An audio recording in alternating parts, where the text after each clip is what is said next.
Welcome to bcghosttowns.com. My name is John Mitchell. Normally I'm not too interested in agricultural towns. They are by nature family oriented, family stable, and they're not prone to go ghost.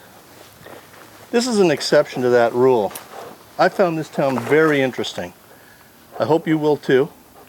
It's the town and the story of Walhachin.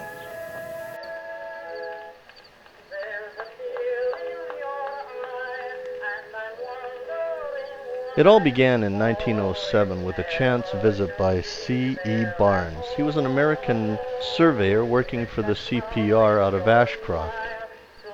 When visiting a rancher about 11 miles east of Cache Creek, he was taken out back and proudly showing their apple orchard. And it didn't take him long to figure out that this whole bench could produce apples.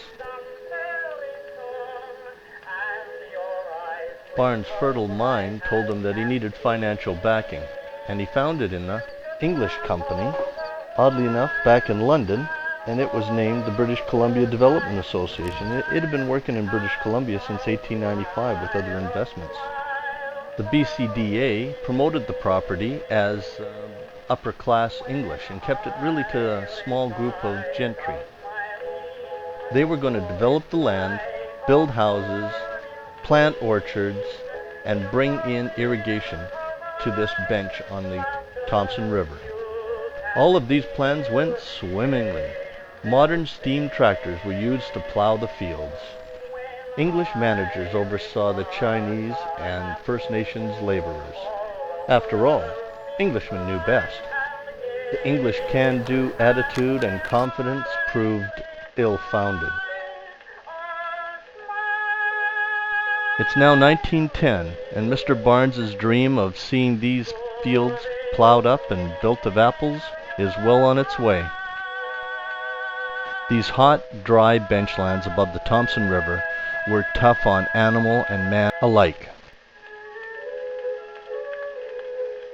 But at a cost of $100,000 and lots of hours of labor, they managed to bring this life-giving water from Dead Man Creek 22 miles to the fields of Walhachin. However, its design was seriously flawed. Modern steam tractors were put to good use, and in a very short time these thousands of acres of fields were turned into lush, fertile orchard land. The train brought in workers and supplies.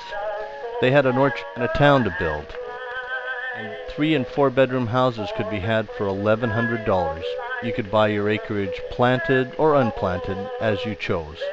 A lot of these properties were sold sight unseen to British aristocracy.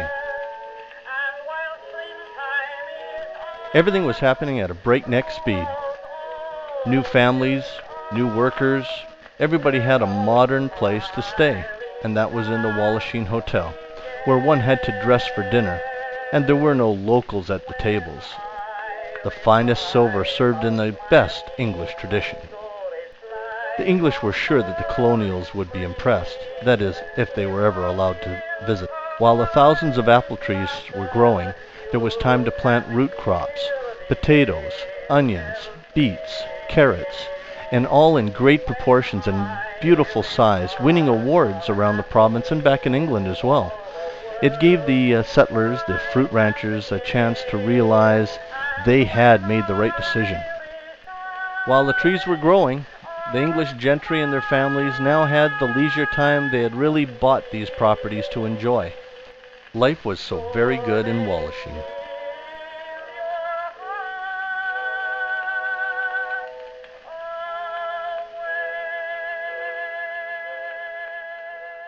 By the middle of 1913, the sports and hunting and fishing took a back seat. There were storm clouds on the European horizon, and now military service may be in order.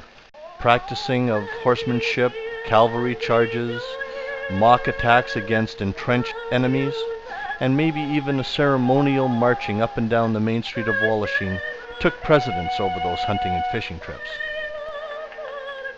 In 1914, when war broke out and England called its men, of the 107 able-bodied men of Walhachin, 97 enlisted.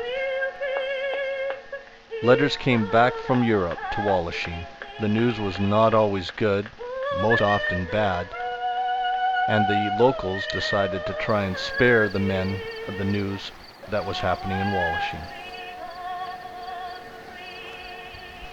Lots of water came down in a short period of time. The flume was not able to hold it, and gale-force winds ripped up beautiful apple trees by the roots.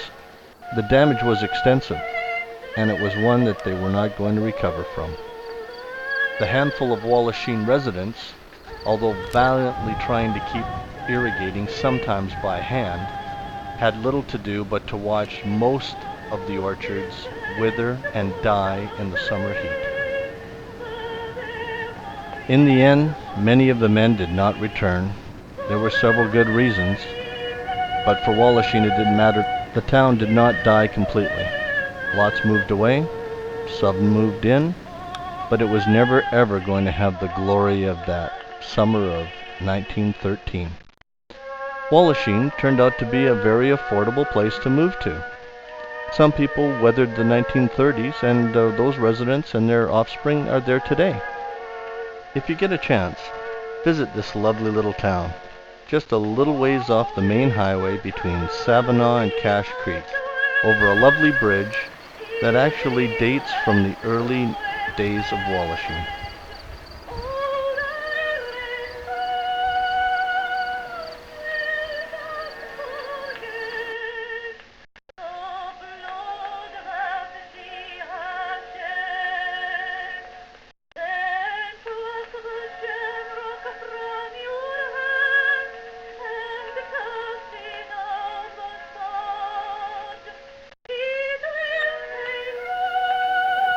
Ready? Cut. Okay, I'm ready. Am I in the picture yet? Normally I'm not too interested in ghost town. Okay, ready?